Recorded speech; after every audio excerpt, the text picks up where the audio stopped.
Now, one of the big stories on Saturday night was Miesha Tate's comeback win, Showtime Extreme.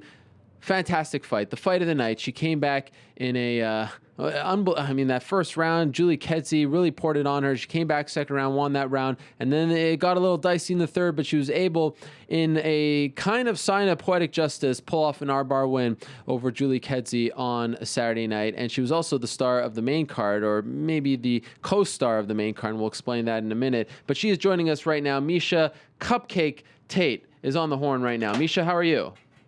Hey, Ariel. How's it going? I'm doing great, and congratulations. And you can't see me right now, but I do have a cupcake in my hand, and I was eating it earlier. I give a lick to it right now in honor of you. Awesome. Thanks.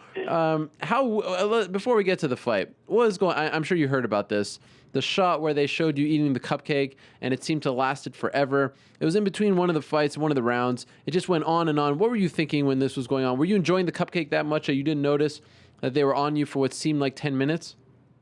Oh, the cupcake was so awesome. I pretty much could have ignored anything, but I was waiting all day for that, actually weeks for that cupcake, so it was definitely enjoying the moment. But what's funny is they actually always sit on you in front of you for an awkwardly long period of time. It's just usually they only play 10 seconds or 5 seconds. So I'm used to them sitting there for 2 minutes with a camera on me, and I just well, I guess I'll just wave again or something, So it's always kind of awkward, but usually they don't play it for so long. Now, did they ask you to eat the cupcake, or was that just your idea? That was just my idea. Okay. I was like, you know what? I've waited long enough. I'm eating this damn cupcake. I don't care if they're filming me or not. And what's going on with the cupcake? You changed your name from Takedown Tate to now Cupcake Tate. You're obviously, if someone follows you on Twitter, twitter.com/Misha Tate, they know that you're into cooking and things like that. But what is going on with now your obsession, it seems, of cupcakes? I just love them. They're awesome. Who doesn't love a good cupcake? It's just, I don't know, it makes me happy. So, I love to bake. I love making cupcakes. It's part of my creative side, a little bit of who I am outside the cage. And, I got the new slogan on my walkout shirt that says, Cupcake Tate, and it's dangerously sweet. So I'm dangerously sweet. I do like that because in the past in the boxing world they would call cupcakes tomato cans. It doesn't have a positive connotation. So you're trying to change things here. Is that it? Exactly. Cupcakes are awesome, and it's kind of funny. I think because sometimes I think I'm taken lightly or maybe deceived a little bit because I like to carry myself as feminine as a woman. And, sometimes in the past, before I really had much of a name, girls would call me, I want to fight her. She didn't look tough. I could beat her or I'll fight her, And I go out there and beat him, Lena Maxwell, I think, was kind of one of those girls. And so, I think maybe I've been considered a cupcake in the past, but I think I've disproved it. So, the nickname, I think, is very fitting. And for the people out there who think I'm a total freak here by focusing all this time on Miesha eating a cupcake and her new nickname, we have a shot of the whole cupcake incident, if you want to call it, right here to my left. Miesha can't obviously see it because she's on the phone, but it is there. I believe it's there. There it is. There's a GIF of Miesha eating the cupcake on Saturday night. It's become quite the story. By the way, why was your hair covering your face like that? Was there any particular reason for that? Because it was my birthday and I wanted to look pretty. That's it, right? Yes, exactly. And happy birthday, by the way. Oh, thank you. I had a little swelling on the cheek and of the eye, and you know what I mean? That's just the benefit of having long hair. I think a lot of the guys were jealous, actually. I had Matt Miletich, Frank Shamrock on, like, man, I wish I had long hair after my fights, so I could just look awesome and just cover up whatever. And I'm like, yeah, see? That's what's awesome about being a girl. And there's a reason why there are some people also asking me why you're not joining us via Skype. You joined us via Skype last week. There's a reason why you're joining us via the phone. Where are you going right now? I'm headed to Disneyland. We're actually in the car driving right now. Brian surprised me with Disneyland tickets for my birthday, and so that's what we're going to go do and enjoy. And would you have still gone had you lost on Saturday night? Was that still the plan, or is this your way of celebrating? Oh, I'm sure we still would have gone, yeah, because he had already bought the tickets before, so it was for my birthday. So either way, we would have gone and enjoyed ourselves, but it's definitely a little bit sweeter, no pun intended, having victory.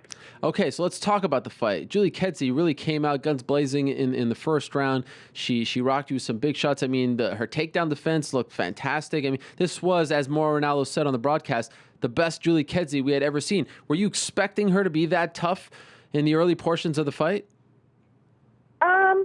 No, I thought she was going to run a little bit more. But, I was happy to exchange with her. I think it made a much more exciting fight. And, although I struggled a little bit on some of the takedowns, I had some really, really deep shots. And, overall, my penetration shots and everything I think went well. She was just on point as far as defending, and it really made me work for it. But, that's what you have to expect when you come into a fight. You can't just expect for it to be easy or, you're going to get the first takedown. So I was okay with that. She shut me down a few times, and I kept working for it, and eventually I got it. And, I think I was able to prove that she definitely, for the most part, couldn't hang with me on the ground. So, it is what it is. During the broadcast, you could actually hear Greg Jackson yelling, and he was saying things like, wow, Julie Kedzie, all this stuff. And the announcers were saying, awesome. Wow. Exactly. The announcers were saying that maybe he does this to sway the judges. Maybe he's just doing this to encourage his fighter. Obviously, you heard it because you were just joking about it. But why do you think he does that? And does it bother you during a fight to hear the coach say something like that to his to his fighter?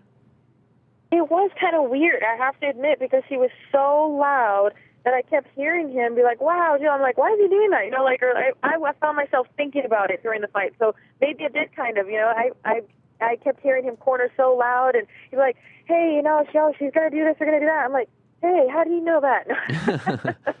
No, but it did kind of, definitely hurt him, and it made me think for a second, like, oh, that's kind of different. I've never heard a corner, wow, literally, oh my gosh, it's so awesome. I was like, it kind of, it was kind of funny. I found it kind of odd during the fight, and I did find myself pausing to think about it for a second. Do you think that kind of stuff sways the judges? Do you think they take that stuff into account, or it may, influence how they score around when they hear a coach say that about their fighter?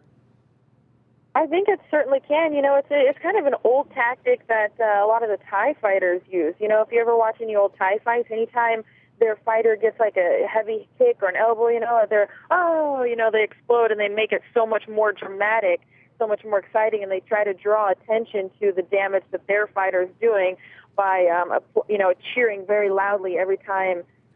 Kind of making it more explosive. Every kick and every punch that lands is more explosive, because it's amplified by their cheers and sound. So I think maybe Greg kind of does that as well. So I don't know. It could. I don't think the judges are half the time know what they're doing anyways. So, maybe they're like, oh, maybe this guy knows what's up. It's just Julie gal. Maybe she won this round, So very well could be. How did you even find out how they scored the first two rounds? Speaking of judges not knowing what they are doing, it seemed like everyone thought she won the first, you won the second, and then the third round was kind of up in the air. I mean, she did rock you with that big head kick, but how do you think they would have scored it?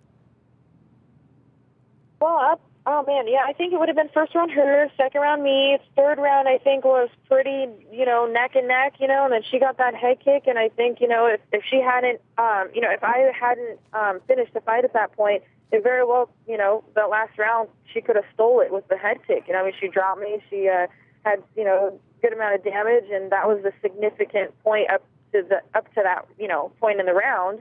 So, I knew when I was working off my back that I was like, man, I got to go. I definitely got to get this moving. We've had a very competitive fight. She's got round one. I've got round two. And, at this point, she just dropped me, and, I got to look to finish the fight. How badly did that head kick hurt? How much did she rock you? She flashed me. I saw a flash of light. I saw the head kick coming. It hit me, but I was definitely coherent before I hit the ground. As you can see, as she's coming in, I've got my hand up already, and I've actually blocked the first punch, and I'm moving.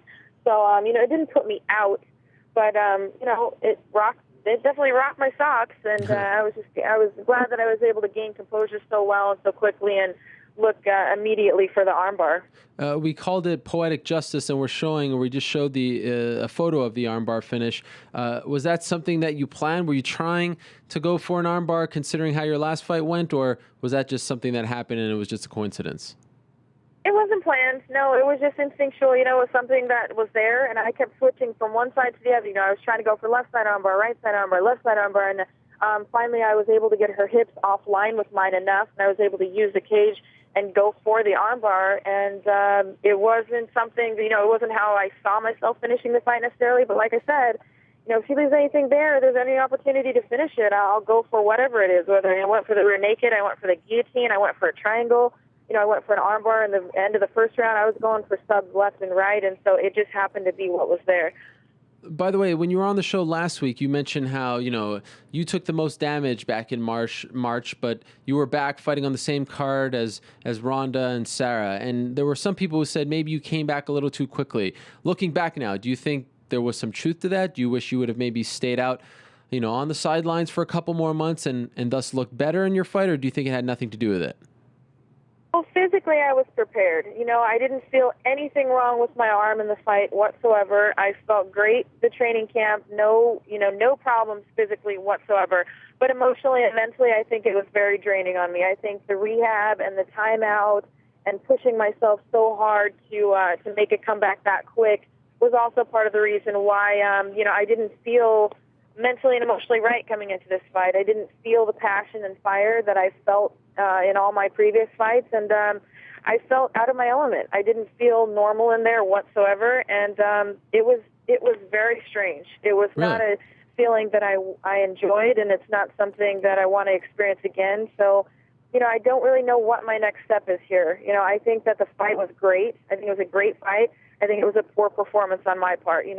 My expectations were definitely not met, and I'm not thrilled with how I performed. I think that was a mediocre performance on my part. So how do you get that back? How do you get that feeling back that you once had? That's a question that I'm trying to answer. And then I'm always one of those people that's not willing. That's willing to evaluate myself. Take a step back and say, hey, what's going on? And I like to ask myself questions because that's how you get answers. That's how you get solutions to problems. So I've been asking a lot of other fighters who've been there, done that, and actually kind of looking up to Julie Kedzie a little bit. She's a veteran. She's been doing this longer than me, and I think I was in somewhat of a lull. After losing the title and after having such a devastating injury and having to really push so hard to come back in this amount of time. I'm very proud of myself that I did that, but I realized it took its toll. And and part of the passion that I had for fighting wasn't there this time. And I want to learn how to get that back. And, it was definitely there for Julie. If you saw her last fight with Alexis Davis, the way that she fought versus the way she fought for me, and I guess she said it in a lot of her interviews coming into this fight, is that she found her love for the sport again. She found her passion again. And I think with anything, no matter how much you love it or how much you enjoy it, at times there may be a slow part or a lull or a part where you're just not quite as in it. So I have to take a step back. Like I said, I don't think that taking a step forward at this point is always the best thing. I think I need to take a step back. I think I need to relax for a minute, and I think I need to reevaluate, and I need to find a way to fire myself up again and get that passion, because I know there's still so much I want to accomplish in MMA. I want to get that belt back, and I absolutely want to fight Ronda Rousey twice. But at this point, mentally and emotionally, I'm not right. I shouldn't be in the cage, not wholeheartedly, and I definitely was for this fight. It's kind of hard for me to admit that, but that's the honest truth. I didn't feel it this fight the way that I felt the other fights, and I think it showed. So I don't know. I don't know how to explain that. I guess it's something that I'm just trying to figure out at this point. How much time would you like to take off? How long do you think you'll need to step away here? I'm thinking anywhere from 6 months to a year. Wow. Potentially up to a year, because it wasn't. I didn't like it, Ariel. I'm going to be honest. I did not like the way that I felt coming out to the cage. I didn't like the way that I felt the week leading up to the cage. And I kept thinking, when I get in there, when I get hit, I'll wake up. I did not wake up. She hit me hard. It did not bother me whatsoever. I had no fire that I normally have. The like urgency. I had no sense of urgency. I had no fire. I felt just kind of lackadaisical. I felt like I was looking through someone else's eyes. Even when I was lined up, Julie was across the cage, I was like, is this really happening right now? I literally asked myself, I was like, am I really here? Am I really in this fight? And I felt like I was kind of just in this twilight zone, if that makes any sense. And I did not like that. It's not how I normally feel. It's not how how my emotions normally run. Normally I'm excited to be in there. I'm amped. I'm pumped. And I felt little to nothing in this fight. And I mean, she elbowed me and got my lip really good. And I was like, whatever. She kicked me in the face. Whatever. Like, it was not, it wasn't a normal circumstance for me, so I don't know why exactly that it is, but I'm definitely asking myself a lot of questions, and I'm looking to other people that may have, experienced this before. I'm sure it's not the first time a fighter's felt that way. Right. So I'm just going to try to figure that out. I know, like I said, there are things I still want to accomplish. I still have love for the sport, and I'm sure I'll get it back. I just have to find out how to do that. Will you consider maybe going to see a sports psychiatrist? We've heard of a lot of fighters going to do this. Is that something you've considered? Absolutely. I think there's nothing wrong with that. I think that being in touch with yourself mentally, emotionally, physically is all very important, and I felt out of touch. I didn't know where I was mentally and emotionally in this fight. It felt like my brain was off in La La Land. Good thing I have a really, really big heart. I think that's what won me the fight. Is when I get in there, I'll never give up. I'll never quit, and I'll always look to finish. And no matter how hard I get rocked, you've got to stop me, because I will never stop. And I think we saw that in this fight. I gave it everything I had, and I'm so glad that I walked away with the win and give Julie Kedzie the most respect in the world, because she brought a hell of a fight. But, like I said, it was not my best performance, and just the way that I felt inside wasn't healthy. Just a few more things before we let you go. We not only appreciate the time, but the honesty here. It's unbelievable, and we thank you very much for that, Misha. I'm just wondering, Dana White tweeted a picture of him and you backstage after the fight. Obviously, he's a big fan of yours. What did Dana say to you after the fight? Oh, well, minus the curse words. He was like, holy man, you are so tough. He's like, dude, I thought you were rocked like 4 times. I thought you were going to go down, and you just kept fighting. He's like, dang. He's like, you are the toughest person I know. He's like, I am just amazed. He's like, that was awesome. Great fight. He's like, way to just go out there and, impose your will at the end and getting that submission. He's like, dude, you have a chin. He's like, you have an iron chin. I was like, yeah. He's like, I ate those punches like chicken. So he was very complimentary, and I think he was very pleased. And he said it was, he also said, if that is not fight of the night tonight, we're going to have one of the best cards in in history, MMA of history. So he basically said that was an amazing fight, and he didn't think that anyone else was going to top it that night. So I was very pleased with that, and it was awesome that he made the time to actually come backstage to congratulate me. Well, the Strikeforce fighters don't get bonuses. At least we don't know about them. Fight of the night, sub of the night, KO of the night. Did they give you a little extra something for such a great performance? Not at this point, but, that would be really cool if I came home and there was something waiting in the mailbox or something, Well, you deserve it. Thank you so much.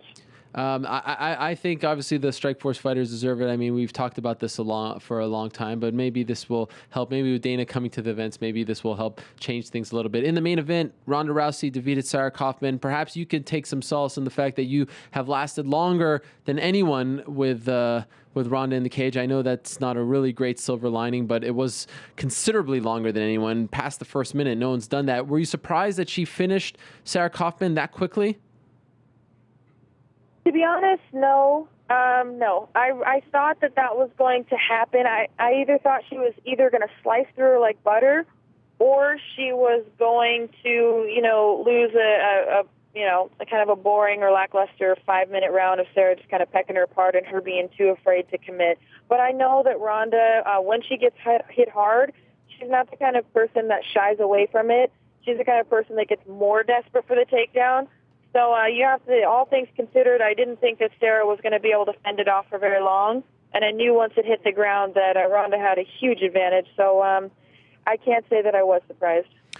Well, Misha, we appreciate the time. Congratulations on a fantastic win, a fantastic comeback. Enjoy your time off. Enjoy Disneyland. Is there any particular ride or site that you want to see in Disneyland? Have you ever been there before, or is this a first-time trip for you?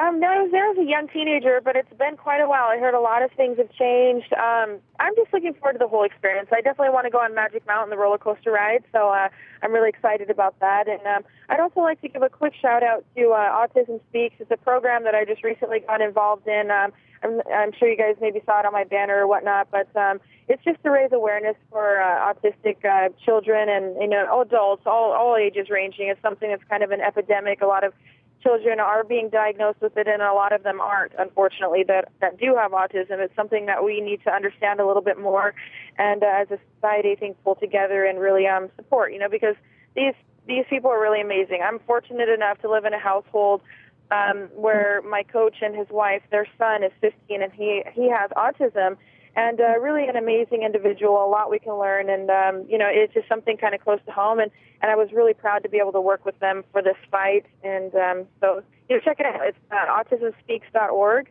okay. And, become a little bit educated on that. They're really fascinating. They have some great, amazing talents, things that quote-unquote normal people can't even do, so very unique, awesome individuals, and something I'm definitely very proud to represent. Well, we commend you for being involved with that as well. Class act, Misha. We appreciate the honesty. Congratulations again on Saturday night. And like I said, enjoy your time off, and we'll talk to you maybe in a year. Take some time away from the MMA community and people like myself, and go enjoy your life outside the cage. Absolutely. Thank you, Ariel. All right, there she is, Miesha Cupcake Tate, joining us right now on the MMA Hour. Amazing to hear an athlete in their prime, coming off a win, saying that they need 6 to 12 months off from the sport just to regroup, just to recharge the batteries. It takes a lot for someone to say that, especially someone quite close to the top. And that's why I really commend Misha for saying that. So congratulations to her on just being so honest, and congratulations on a fantastic win, a fight of the night worthy performance, one that is worthy of a bonus, and both her and Julie Kedzie deserve our respect for that one, and they deserve to be on the main card as well, the co-main event. Let's be honest, that was the second biggest fight on the card, and that they were on Showtime Extreme is still a little baffling to me. But nevertheless, a great performance. We congratulate both of them.